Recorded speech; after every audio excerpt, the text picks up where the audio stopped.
ಎಲ್ಲರಿಗೂ ನಮಸ್ಕಾರ. ನಾನು ಜಡೇಶ್ವಗ, ಇಬ್ಬರು ಡೈರೆಕ್ಟ್ರು, ಒಬ್ಬ ಹೀರೋ ಆಗಿ ಮೊದಲನೇದಾಗಿ ಅನ್ನದಾತರನ್ನ ಜ್ಞಾಪಿಸ್ಕೋತೀನಿ. ತುಂಬ ನೇರ ವಿಷಯಕ್ಕೆ ಬರ್ತೀನಿ. ನಮ್ಮ ಸತ್ಯಪ್ರಕಾಶ್ ಸಾರು, ಅಗೇನ್ ಸೂರಜ್ ಅವರು. ಒಂದು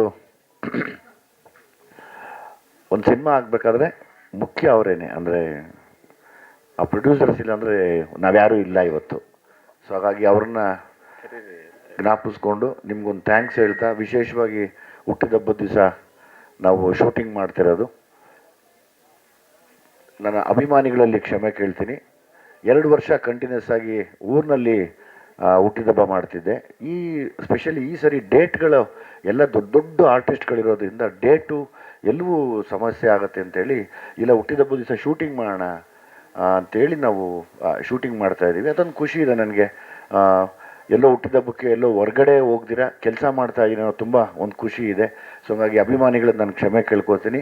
ಮುಂದಿನ ವರ್ಷ ಖಂಡಿತವಾಗ್ಲೂ ಅಲ್ಲೇ ಸೇರಿ ತುಂಬ ಜೋರಾಗಿ ಆಚರಿಸೋಣ ಅಂತ ನಿಮ್ಮನ್ನೆಲ್ಲ ಬೇಡ್ಕೋತೀನಿ ಕೂಡ. ದಯಮಾಡಿ ಕ್ಷಮೆ ಇರಲಿ ಅಭಿಮಾನಿಗಳು, ನನ್ನ ಕ್ಷಮಿಸಿ ಈ ಸರ್ತಿ. ಮತ್ತು ಇನ್ನೇನು ತುಂಬ ಇನ್ನೂ ಒಂದಷ್ಟು ಸರಿ ಮೀಟ್ ಆಗ್ತೀವಿ, ಅವಾಗ ಒಂದಷ್ಟು ವಿಷಯ ಚರ್ಚೆ ಮಾಡೋಣ. ಸೊ 30% ಅಂದರೆ ಥ್ಯಾಂಕ್ಸ್ ಟು ಮಾಸ್ತಿ, ಹೆಸರೇನಪ್ಪ, ಶ್ರೀಕಾಂತ್. ತುಂಬ ನನಗೆ ಹೊಸ ಪ್ರತಿಭೆಗಳಂದರೆ ಇಷ್ಟ. ಹೊಸ ಪ್ರತಿಭೆಗಳು ನನ್ನ ಗೆಟಪ್ ನೋಡಿ, ನನ್ನ ಗೆಟಪ್ಪು ಹೆಂಗೆ ಹೇಳಿ ಸರ್, ಒಂದು ನೆನಪಾಗತ್ತೆ. ನನಗೆ ಬುದ್ಧಿ ಬಂದಾಗ ನಮ್ಮ ಊರಿನಲ್ಲಿ ಎಲೆಕ್ಟ್ರಿಸಿಟಿ ಇರಲಿಲ್ಲ. ದೀಪ ಅಂತ ಕರಿತಿದ್ವಿ, ಬುಡ್ಡಿ ದೀಪ ಅಂತ ಕರಿತಿದ್ವಿ. ಮತ್ತು ಆಲ್ಮೋಸ್ಟು ನಾನು ನೋಡಿದಾಗ ನನ್ನ ಎಲ್ಲ ಹಿರಿಕರು ಇದೇ ಗೆಟಪ್ನಲ್ಲಿದ್ದರು.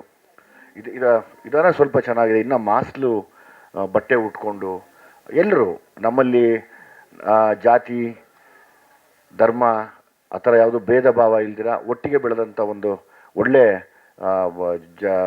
ಊರು. ಮತ್ತು ನಾವು ಯಾವತ್ತೂ ಅದನ್ನು ನಂಬಿದವರಲ್ಲ, ನಾವು ಒಂದೇ ನಂಬೋದು ಮನುಷ್ಯ ಜಾತಿ ಅನ್ನೋದು. ಅಲ್ಲಿ ಇಬ್ಬರು ಡಿಫರ್ ಮಾಡ್ತೀನಿ, ಒಂದು ಬಡವ ಮತ್ತು ಶ್ರೀಮಂತ ಅಂತ.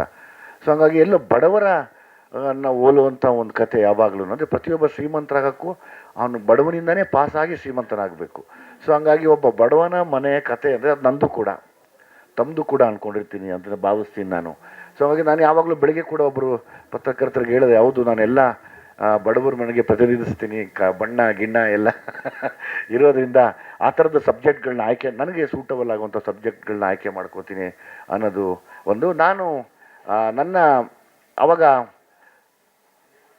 ಎಲೆಕ್ಟ್ರಿಸಿಟಿ ಇರಲಿಲ್ಲ, ಬಸ್ ಇರಲಿಲ್ಲ, ಮತ್ತು ಇನ್ನೂ ಎಲ್ಲರೂ ಮನೆಗೆ ಜೀತಕ್ಕಿರ್ತಾ ಇದ್ವಿ.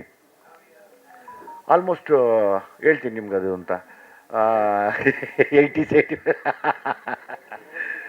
ಎಲ್ಲ ಜೀತಕ್ಕಿರ್ತಿದ್ವಿ. ಮತ್ತು ಆವಾಗ ಬಾಲ್ಟರ್ ಸಿಸ್ಟಮ್ ಇತ್ತು. ಅಂದರೆ ತರಕಾರಿ ಕೊಡೋದು, ಅಕ್ಕಿ ತೊಗೊಳ್ಳೋದು, ಅದನ್ನು ನಾವು ಕೂಡ ಮಾಡಿದ್ದೀವಿ. ಆವಾಗ ಆ ಕಾಸು ಅನ್ನೋದು 1 ಪೈಸಾ 5 ಪೈಸಾ ಕೊಡೋದೇ ದೊಡ್ಡ ವಿಷಯ ನಮಗದು. ಅದನ್ನು ತೊಗೊಂಡೋದು ಅದನ್ನು ತೊಗೊಂಡ್ರೆ ನಮಗೇನೋ ಟ್ರೆಷರ್ ಸಿಕ್ಕಿದಂಗೆ. ಅಂಗಡಿ ಸಿಗೋವರೆಗೂ ಏನೂ ನೋಡ್ತಾ ಇರಲಿಲ್ಲ, ಬರೀ ಓಡೋಗೋದೇ ಕೆಲಸ ಇರೋದು. ಅದೆಲ್ಲ ನೆನಪು ಬರುತ್ತೆ ಈ ಡ್ರೆಸ್ ಹಾಕಿದ ತಕ್ಷಣ. ಈ ಥರದ್ದು ಎಲ್ಲ ವಿಷಯಗಳನ್ನ ಇಟ್ಕೊಂಡು ಒಂದು ಒಳ್ಳೆ ಕತೆ ಮಾಡಿರುವಂಥ ಜಡೇಶು ಜೊತೆಗೆ ಮಾಸ್ತಿ, ನಾವೆಲ್ಲ ಆ್ಯಸ್ ಇಟ್ ಈಸ್ ಒಟ್ಟಿಗೆ ಇರ್ತೀವಿ. ನಮ್ಮೊಂದು ತಂಡ. ನಾವು ರಾತ್ರಿ ಕೂಡ ನಾವೇ ಒಂದು 4 ಜನ ಸೇರಿ ಮಾತಾಡಿದ್ವಿ ಇದೇ ಸ್ಕ್ರಿಪ್ಟ್ ಬಗ್ಗೆ ಡಿಸ್ಕಷನಲ್ಲಿ. ಸೊ ಹಾಗಾಗಿ ಮತ್ತೆ ತಮ್ಮ ಹತ್ರ ನಾನು ಮಾತಾಡ್ತೀನಿ. ನನ್ನೊಂದು ರಿಮಾರ್ಕಬಲ್ ಅಂದರೆ ಒಂದು ಒಳ್ಳೆ ಮೈಲ್ ಸ್ಟೋನ್ ಕತೆ ನಾನು ಮಾಡ್ತಾ ಇದ್ದೀನಿ ಅನ್ನೋ ಸಾರ್ಥಕತೆ ನನಗಿದೆ. ಸೊ ಹಂಗಾಗಿ ಹುಟ್ಟಿದಬ್ಬದ ದಿವಸ ಅದನ್ನು ಮಾಡಬೇಕು ಅನ್ನೋ ಒಂದು ಆಸೆನೂ ಇತ್ತು, ಅದನ್ನು ಮಾಡ್ತಿದ್ದೀನಿ.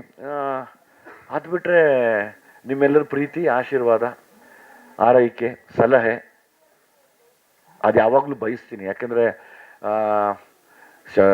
ಜಡೇಶ್ ಬಗ್ಗೆ ಹೇಳ್ಬೇಕಂದ್ರೆ, ಇವ್ರು 3 ಜನದ ಬಗ್ಗೆ ಹೇಳ್ಬೇಕಂದ್ರೆ, ನಮ್ಮ ಇಂಡಸ್ಟ್ರಿಯಲ್ಲಿ ವಿದ್ಯಾವಂತರು ಕಡಿಮೆ, ಅವಿದ್ಯಾವಂತರು ಜಾಸ್ತಿ ಆಗಿರೋದು.